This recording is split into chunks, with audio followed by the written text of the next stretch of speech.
Baru-baru ni berita di mana berlaku kebakaran besar di Putra Heights.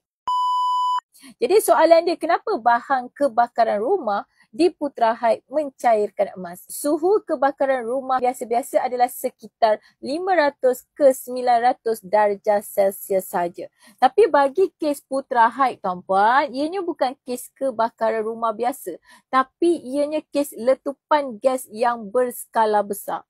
Jadi suhu kepanasan melebihi 1000 darjah dan ianya memang boleh mencairkan emas. Tetapi tuan-puan, walaupun emas kita cair, kalau terkena bahang api, emas itu tak hilang nilai. Kalau duit kertas tuan-puan, terbakar, nilai terus hilang. Tapi emas tidak.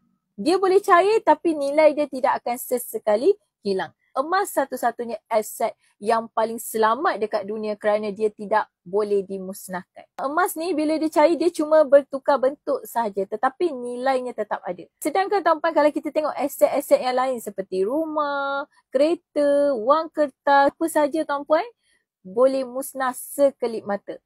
Kalau emas tuan-puan, dia boleh cair tapi dia tidak boleh musnah.